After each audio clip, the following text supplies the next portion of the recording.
15절 읽겠습니다.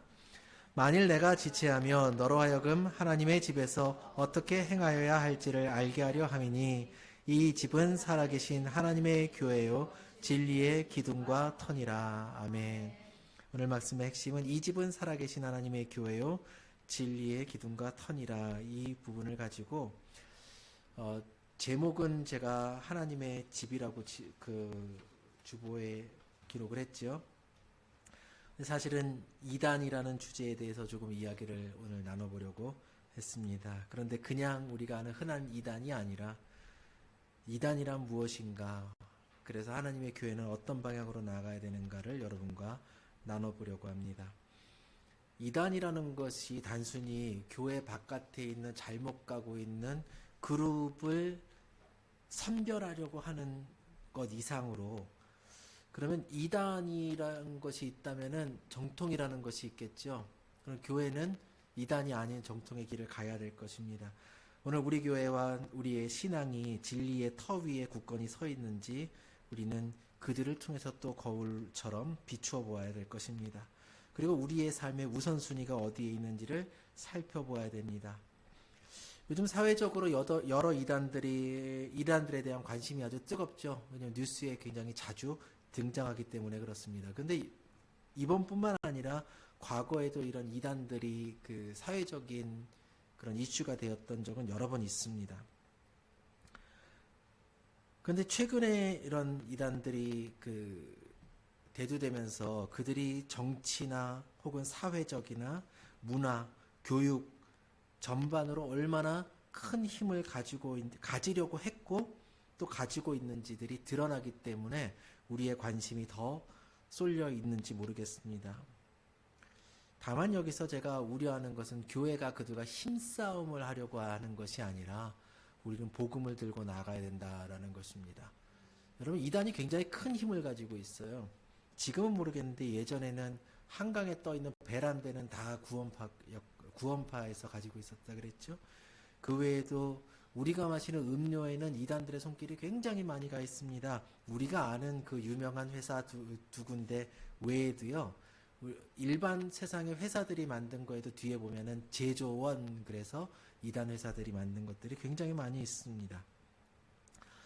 이단 사이비들이 가지고 있는 어떤 그런 예술학교라던가 기획사라던가 이런 것도 굉장히 많죠. 그들 속에서 그런 교회가 더 큰 힘을 가져야 그들을 누를 것인가, 이런 것을 말씀드리고자 하는 것이 아닙니다. 제가 일하는 곳에도요, 이단들이 생각외로 굉장히 많이 드나듭니다. 아무래도 사람들이 많이 오는 곳이기 때문에 그 사람들이 종종 와서 2명 혹은 서너 명이 이렇게 차를 마십니다. 끝나고 나면 꼭 저한테 전도지를 줘요. 그래서 신천지에서도 오고 여호와의 증인에서도 오고, 그리고 남묘 호랭개교, 이름도 참 발음하기 힘든데 거기에서도 오고요. 하나님의 교회에서도 오고, 종종 이렇게 대화를 굉장히 많이 하게도 됩니다. 와서 이렇게 처음 보는 얼굴이 딱 앉아 있어서 뭔가 하는 걸 보면은 또 느낌이 오기도 해요. 문제는 뭐냐면요, 예전에는 이단들이 다 음지에서 활동을 했어요. 몰래 활동을 했습니다. 근데 지금은 양지로 나와서요, 자기들의 교회 이름을 당당하게 걸고요.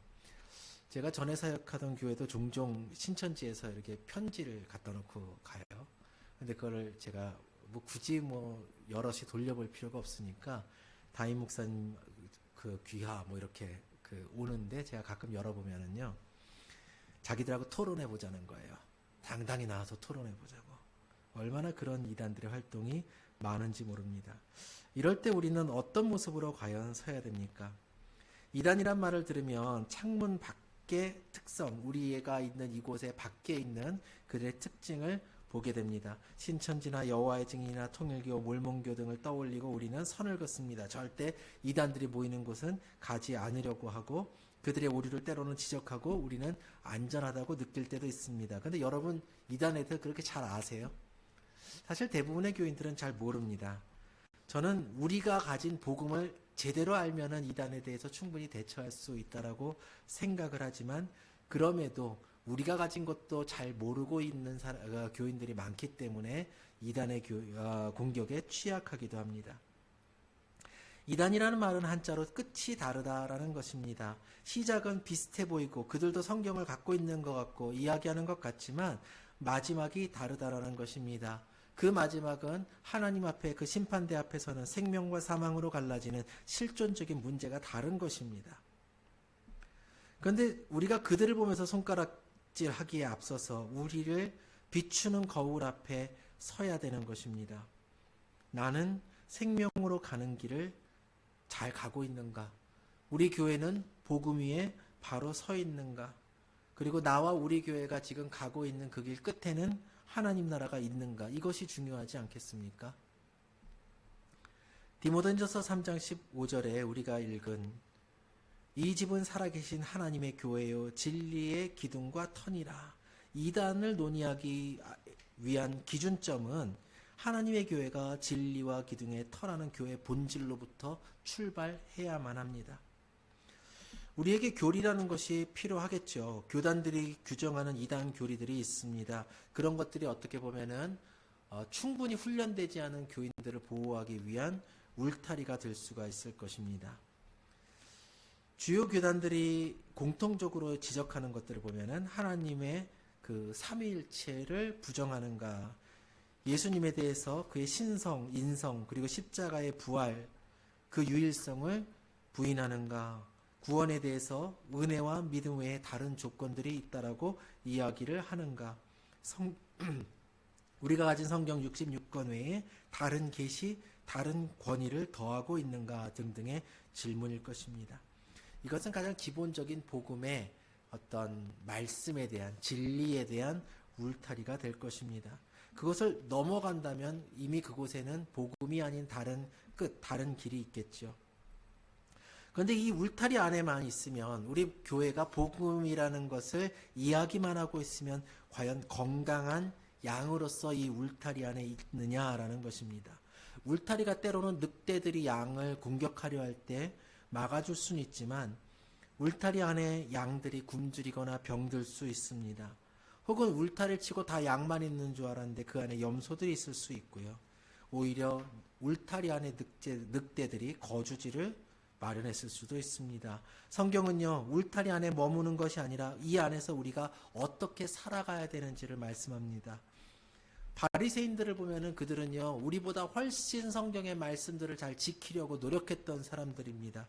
외형적으로 그들은 교리적인 부분, 율법적인 부분을요, 완벽하게 지키려고 굉장히 노력했습니다. 그러나 예수님께 가장 큰 책망을 받았던 사람들이기도 했었지요.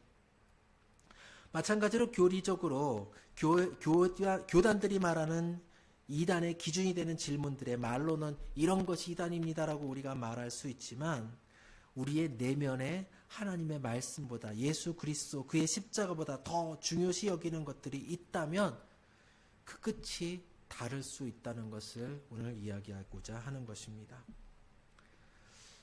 이단에는 우리가 흔히 아는 자기가 교주라고 이야기를 하고 자기가 하나님이다, 자기가 예수님이다 등등 말하는 그런 사람들도 당연히 이단이겠지만요, 우리 안에 이단이 있어요. 우리 우선순위가 나에게는 과연 하나님 이외에 다른 것이 신으로 존재하고 있지 않는가? 여러분, 우리 하나님은 모습이 보이지 않는 하나님이십니다. 하나님을 형상으로 만들 수가 없지요. 돌이나 나무나 기타 어떤 것으로도 하나님의 형상을 만드는 것은 불가능합니다. 그러나 눈에 보이지 않기 때문에 모세가 산에 올라갔을 때 백성들은 기다리지 못해서 아론을 조릅니다. 하나님을 우리에게 보여달라. 아론은 그들이 가지고 온 금을 가지고 금송아지를 만들지요. 기다리지를 못했던 것입니다. 그리고 어떻게 해요? 책임을 회피하고 전가합니다. 모세가 나중에 왜 이런 일을 하였느냐? 그러니까 백성들이 금을 가지고 왔는데 내가 불 속에 던졌더니 펑 하고 저딴 것이 튀어나왔습니다. 이러고 말도 안 되는 변명을 하는 것을 볼 수 있습니다. 성경에 나오는 많은 하나님을 떠나 잘못된 길을 갔던 지도자들의 모습을 보면은 그 책임을 전가하는 것을 볼 수가 있습니다. 문제는 우리 안에 하나님 이외에 다른 우선순위가 있느냐라는 것입니다. 이것이요, 때로는 굉장히 교묘하게 교회 안으로 침투해 옵니다. 여러분, 이스라엘의 성전에 보면은 본래 그곳에서는요, 하나님께 제사 드리기 위한 것들만 그 안에 있어야 됩니다. 근데 그곳에는 이방인의 뜰이라는 곳이 있어요. 거기에는 이방인들이 거기까지 들어올 수 있는 곳입니다. 그런데 나중에 이스라엘이 타락하는 시기가 되니까 어떻게 돼요? 그곳에 이방인이었던 자들이 가지고 온 자기들의 신들에게 제사드리던 물건들을 하나씩 갖다 놓기 시작합니다. 나중엔 그게 어떻게 돼요? 점점 그것이 있어서는 안 되는 장소 안으로 밀고 들어오기를 시작하는 거죠. 교회의 타락도 바로 이런 것입니다. 세상 가운데에서 교회가 하느님의 말씀을 붙들고 나가야 되는 그 본질적인 모습이 아니라 사람들이 만들어 놓은 사람의 전통들이 교회 안으로 자꾸만 들어오게 된다는 것이지요. 어떤 것들은 문제가 없는 것이 있을 수 있습니다. 그런데 때로는 어떤 것들은 이런 것도 괜찮지 않아? 그런 것들을 비하해 하면서 들어온 것들 중에 굉장히 문제가 되는 것들도 있다라는 거예요. 이 부분에서 제가 옳다 그르다 지금 이 자리에서 판정을 내리고 싶진 않지만, 예전에 음악을 많이 하시는 분들은 헤비메탈 같은 음악들은 그 출발점이 하나님을 대적하는 자들에 의해서, 그런 사상을 가진 자들에 의해서 만들어졌다라고 이야기를 하는 것을 많이 들었습니다. 근데 제가 유학 갔을 때 제 사촌 동생이 신학교에 다니고 있었는데, 얘가 그 학교에 가기 전에 지역 기독교 방송국에서 매일같이 2시간씩 DJ를 했었어요. DJ라 그러나요? 뭐 이렇게 음악 그 소개해주고 틀어주고 이런 거 있죠. 그래서 기사 그의 방에 가니까 이만큼 막 온갖 그 음악 테이프들이 있는 거예요. 저는 처음 보는 게 너무 많아갖고, 물론 다 영어로 됐기 때문에 제가 다 처음 볼 수밖에 없었지만, 그걸 물어보는데 음악에 대한, 특히 기독교 음악에 대한 관점이 많이 다르더라고요. 그러면서 얘가 말하기를 여기에는 크리스천 락도 있고 크리스천 헤비메탈도 있고 크리스천 그 랩도 있고 온갖 음악을 제가 다 가지고 있다는 거예요.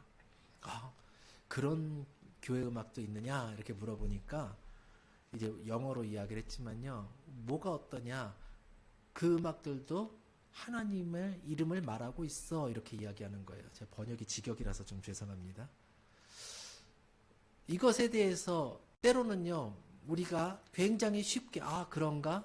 그런 음악하는 사람들은 어떤가? 교회 안에 있는 사람들 가운데서도 여러 음악을 하는 사람들이 있거든요. 클래식 음악만이 옳지는 않겠지요. 클래식 음악에도 하나님의 메시지와는 다른 음악들이 물론 있습니다. 중요한 것은 무엇이냐면, 그런 속에서 과연 우리는 이 음악이 교회에서 혹은 하나님의 영광을 위해서 쓰여질 수 있는 음악인지 그렇지 않은 음악인지, 이 가사는 하나님께 영광을 돌리는 가사인지 그렇지 않은 가사인지 분별하고 있느냐라는 것입니다.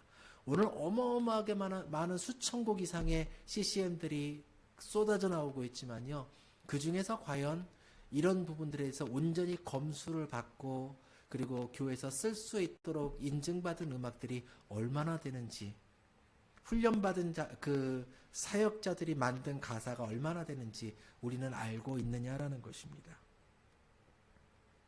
이 외에도 많은 것들이 있습니다. 우리 안에 이처럼 내 안의 우선순위가 하나님이 되어야 되는데, 내가 했던 음악이라든가 내가 하고 있는 사업이라든가 내가 하고 있는 활동이라든가 혹은 내가 세상에서 이루고자 하는 많은 것들이 하나님보다 우선시 될 수 있는 것들이 너무나도 많다라는 것이지요. 물질주의가 우리 우상이 될 수가 있습니다. 사실 물질주의는 교회에 침투할 수 있는 가장 교활한 우상일 것입니다. 물질주의는 우리에게 하나님을 버리라고 말하지 않습니다. 하나님을 통해서 부자가 되라고 이야기를 합니다. 너무 교묘하지 않습니까? 하나님을 버리고 물질로 가라고 하지 않고요, 하나님을 통해서 부자가 돼.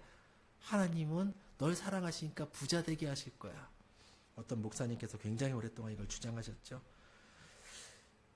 교회에서 과연 실제로 큰 교회에서 하는 회의의 어떤 모습을 제가 전해 들은 어떤 그런 부분이지만요, 선교보고를 통해서 영혼이 구원됐다던가 어떤 교구나 어떤 지역에서 누군가가 새로운 영혼이 하나님 앞으로 돌아왔다던가 큰 회개의 역사가 일어났다는 소식보다 교인 숫자가 얼마나 늘었다 줄었다 재정이 어떻게 됐다라는 것에 더 큰 관심이 있다라면은 교회의 심장이, 교회의 발걸음이 어디를 향해서 가고 있는지를 우리는 점검해야 됩니다.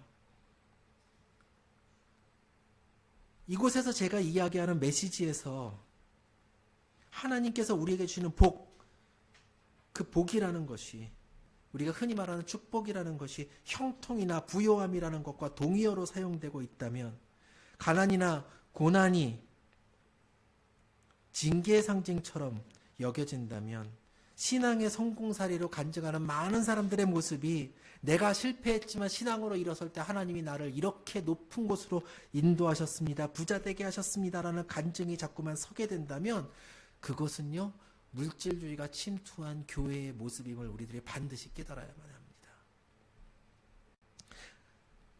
예수님은 말씀하셨습니다. 마태복음 6장 24절에서 너희가 하나님과 재물을 겸하여 섬기지 못하느니라. 주님은 결코 둘 같이 섬길 수 없다라고 아예 타협의 여지를 주지 않으셨습니다. 불가능하다고 하셨습니다. 우리가 부요할 수 있지요. 부요할 수 있지만 하나님과 재물을 같이 섬길 수는 없다라는 것입니다. 초대교회는 부요하다 할지라도 그것을 축적하는 것이 아니라 그 소유를 팔아 가난한 형제들과 나누는 것을 성령 충만의 증거로 여겼습니다. 사도 바울은 자족하는 마음이 있으면 경건이 큰 이익이 된다라고 이야기를 했습니다. 하나님께서 우리에게 주시는 복이라는 것은 많이 소유하는 것이 아니라 하나님 안에서 많이 쓸 수 있는 것입니다.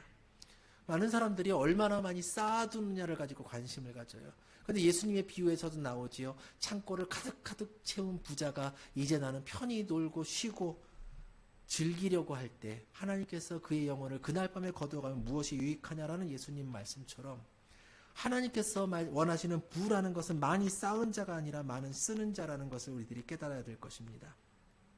또 성공주의라는 우상도 있지요. 아주 합리적이고 지혜로워 보입니다. 이왕이면 다홍치마라는 말이 있습니다. 교회가 성장하고 영향 있기를 바라는 경우가 있습니다. 그러나 어느 순간부터 교회가 거룩하기보다도 성장함을 추구하고 신실함보다 효율성을 더 중요한 가치로 여깁니다. 어떤 목사님하고 이야기를 하는데, 헌금을 아주 많이 내는 한 교인이 저 교인 수십 명보다 더 큰 일을 한다라는 그런 뉘앙스로 말씀하시는 것을 제가 들은 적도 있습니다. 하나님 앞에 내가 지금 하고 있는, 우리 교회가 가고 있는 이 방법이 하나님께서 원하시는 말씀대로의 방법인가를 묻기 전에, 우리가 많은 경우 우리가 하는 일을 무엇을 가지고 따지냐면 이것이 통할까? 효율적일까? 예전에 교회에서 전도 활동을 한 적이 있었는데 그 교회의 담임 목사님이 저에게 그런 것을 말씀하신 적이 있어요. 이거 해갖고 몇 명이 나올 것 같아? 누가 온다는 것일까요? 하나님께서 기뻐하시고 하나님께서 원하시는 방법이 아니라 사람들이 이 방법을 좋아할까? 라는 것이 우리의 판단의 기준이 될 때가 많다라는 것이지요. 그래서 저도 신학교에서 그런 강의들을 들어본 적이 있지만요. 세상의 경영 기법을 목회자가 배웁니다. 마케팅 전략을 배웁니다. 지금도 기독교 서점 가면요, 세상의 마케팅 기법을 통한 목회 방법에 대한 책들이 꽤 많이 나와 있습니다. 목회자가 얼마나 신실한가, 얼마나 거룩한가가 모인 성도의 숫자로 평가되고, 교회의 영성은 그 교회의 프로그램이 얼마나 전문적으로 가르치는가를 볼 때가 있습니다. 여러분, 그러나 교회 역사를 보시기 바랍니다. 아도니람 저드슨이란 분이 있습니다. 미얀마 최초의 선교사였었는데요. 그분이 처음 6년을 사역하면서 단 한 명의 회심자가 없었습니다. 우리 교회가 6년이 넘었지요. 그런데 미얀마에 가서 사역을 하는데 단 한 명도 예수 믿으러 안 나오는 거예요. 그런데 안타깝게도 그 6년의 시간 동안 사랑하는 아내가 세상을 떠났습니다. 자녀가 세상을 떠났습니다. 그는 감옥에 갇혀서 2년 동안 그 열악한 곳에서 끔찍한 감옥 생활을 했습니다. 세상적으로 보면 그는 처참하게 실패한 것 같았습니다. 그러나 그의 신실함과 눈물과 헌신이 오늘날 수십만의 미얀마 기독교인을 만들었던 것입니다. 한 젊은이가 있었습니다. 이름은 짐 엘리엇입니다. 그가 에콰도르의 미 전도 부족에게 복음을 전하러 갔습니다. 그런데 그들을 만나는 그 첫날 28이라는 어린 나이에 동료들과 함께 창에 찔려서 순교했습니다. 세상이 그들의 어리석음을 왜 위험한 데 갔느냐라고 비난할 수 있을 것입니다. 그런데 그가 일기에 이렇게 썼습니다. 영원한 것을 얻기 위해 영원하지 않은 것을 버리는 자는 결코 어리석은 자가 아니다. 우리가 천국을 위해서 그 밭에 감추인 보화를 위해서 모든 것을 팔아서 그 밭을 사는 것처럼 천국을 위해서는 여러분의 모든 것을 바치시기 바랍니다. 누군가의 영혼과 함께 천국에 갈 수 있다면 여러분의 생명까지도 바치시기를 바랍니다. 하나님은 짐 엘리엇의 짧은 생애를 실패라고 부르지 않으실 것입니다. 그의 흘린 피가 그 부족 전체가 복음을 받아들이는 기적의 씨앗이 되었던 것입니다. 그를 찌른 자가 크리스찬이 되었고 그 부족에서 목회자가 나왔습니다. 사도 바울은 고린도 교회를 향해서 말합니다. 내게는 우리 주 예수 그리스도의 십자가 외에는 결코 자랑할 것이 없으니. 세상이 볼 때 십자가는 실패와 저주의 상징입니다. 그러나 십자가의 어리석음 속에 하나님의 가장 위대한 능력과 지혜가 담겨 있는 것입니다. 우리는 기업이 아닙니다.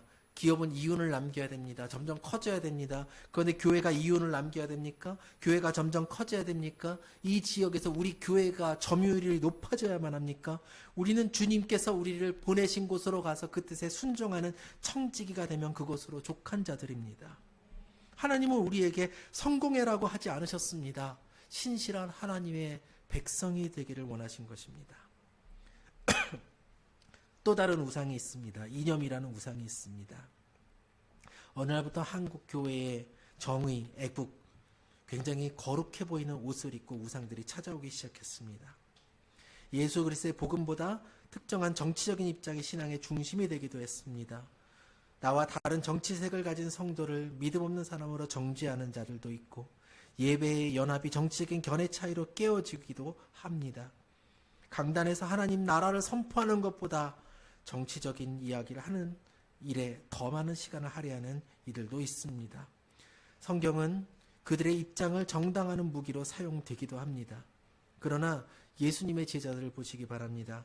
거기에는요, 로마를 위해 일하던 세리도 있었고요, 로마를 뒤엎으려던 열심 당원도 있었습니다. 그들을 하나로 묶는 것은 무엇입니까? 예수 그리스도인 것입니다. 성경은 우리에게 분명히 말씀합니다. 그리스도 예수 안에서는 할례나 무할례나 효력이 없으되 사랑으로서 역사하는 믿음뿐이니라. 복음에는 그 어떤 색깔이 없습니다. 복음은 복음일 뿐입니다. 우리나라에 수많은 색깔이 있지요. 여러분, 복음의 색깔을 덧입으시길 바랍니다. 우리가 입을 것은 오직 그것만 있습니다.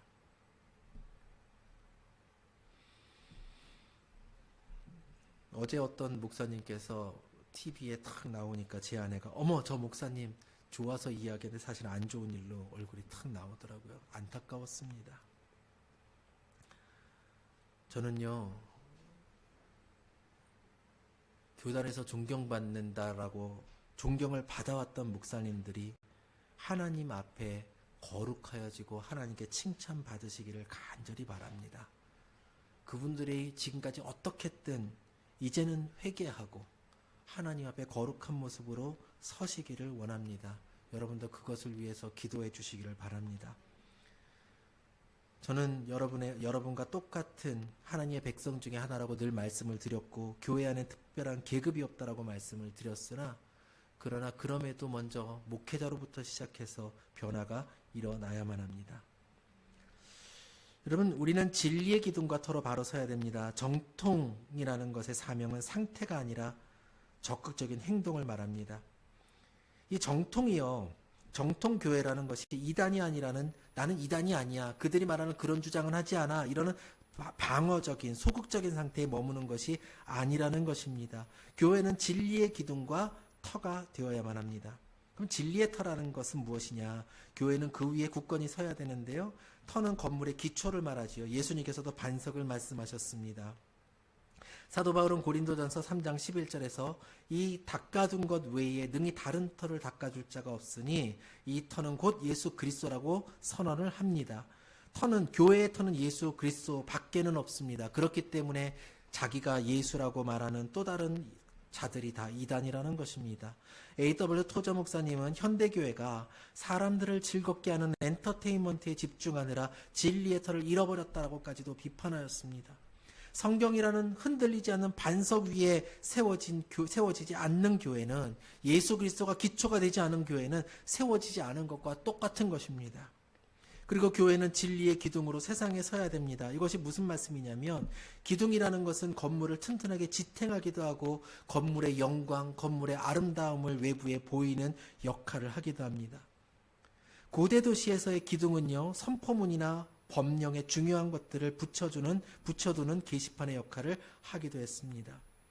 이 혼란한 세상 속에서 십자가의 복음이라는 진리를 우리가 높이 들어야만 됩니다. 그래서 우리가 그것을 세상에 보이는 진리의 기둥이 되어야 된다는 것입니다. 우리는 우리 안의 것을 감추게 부름받은 것이 아니라 세상에 드러내도록 부름받았습니다. 선교학자인 레슬리 뉴비기는 교회 공동체 자체가 바로 복음의 해석학이라고 이야기했습니다. 이 말을 저도 처음 볼 때 무슨 뜻일까 그랬습니다. 이 말씀은 무엇이냐면, 세상 사람들이 성경이라는 책을 보고 그 안에 메시지를 보고 그것을 읽어서 하나님의 뜻을 알기 전에 먼저 교회라는 살아 움직이는 책을 본다라는 것입니다. 여러분을 보고 복음이 진짜인지 아닌지를 판단하게 된다는 것입니다. 그러므로 교회가 바로 서야만 합니다. 우리의 삶이, 교회가 세상 사람들의 손가락질의 대상이 아니라 그들이 보기에도 거룩해야 되며 그들이 보기에도 화목해야 되며 사랑이 넘쳐야만 한다라는 것입니다. 여러분, 서로를 덮어주시기 바랍니다. 용서하시기 바랍니다. 사랑하시기를 바랍니다. 진리를 세상에 드러내시기를 바랍니다. 그것이 우리의 사명입니다. 제가 요즘 저의 마음속에도 항상 사랑만 넘치지 않고 미움도 종종 있기 때문에 그런 마음들이 떠오를 때마다 하나님 앞에서 생각합니다. 하나님께서 저에게 남기신 숙제가 이런 것입니까? 제가 저들도 사랑할 수 있습니까? 여러 가지 고민들을 하게 됩니다.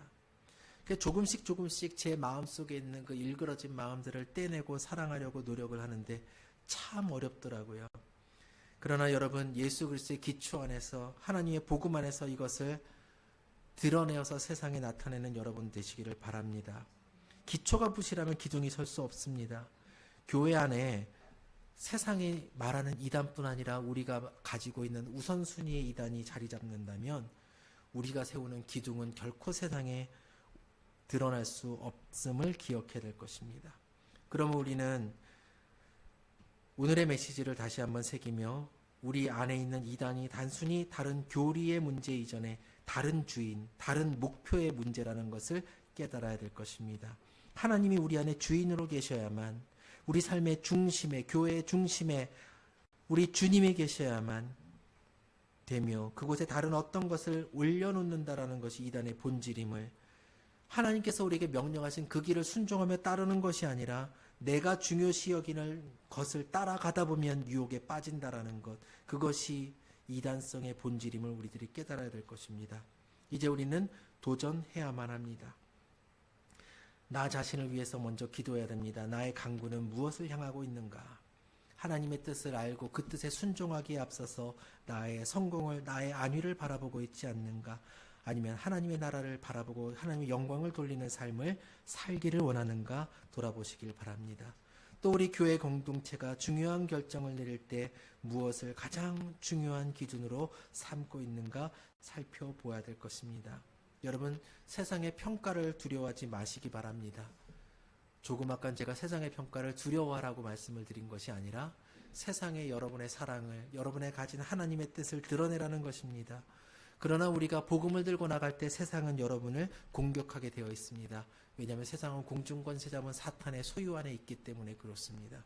그럼에도 예수님께서 이 땅에서 목숨을 잃으시는 그때에 세상을 이기었다, 그리고 다 이루었다라고 선언하신 것처럼 여러분이 이 세상으로 파송된 선교사인 여러분이 하나님의 목표를, 하나님의 뜻을 따라 하나하나 이루어갈 때 여러분의 세상 가운데 하나님께서 원하신 열매를 드러내는, 열매를 맺을 수 있는 비로소 정통의 교회가 될 것입니다.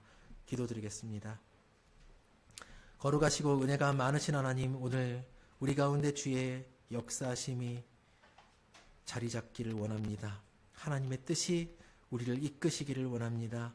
주님, 우리 삶에 하나님이 아닌 또 다른 우선순위, 또 다른 주인이 있었다면 이 순간 회개하고 그것을 내어 버리게 하여 주시옵고 내 삶의 다른 목표가 아닌 하나님의 뜻대로 순종하며 살게 하여 주시옵소서. 교회의 목표가 바로 서게 하여 주시오며 하나님의 뜻대로 주의 말씀을 가지고 세상으로 나아가는 교회 되게 하여 주시옵소서. 세상은 비록 달콤한 말을 원하고 그들과 타협하는 말을 원하며 사람들은 그곳으로 몰릴지라도 우리가 그들의 마음을 유혹하기 위한 말씀이 아니라 하나님께서 그들에게 전하고자 하는 주의 복음을 들고 세상 가운데 바로 서게 하여 주시옵소서. 우리 교회 안에 사랑이 넘치게 하여 주시고 이 사랑 넘침으로 화목한 교회를 이룰 때에 하나님 세상이 예수 그리스도의 사랑을 알고 이곳으로 향하여지는 믿음의 역사가 일어나게 하여 주시옵소서. 예수님의 이름으로 기도하옵나이다. 아멘. 함께 찬양하겠습니다.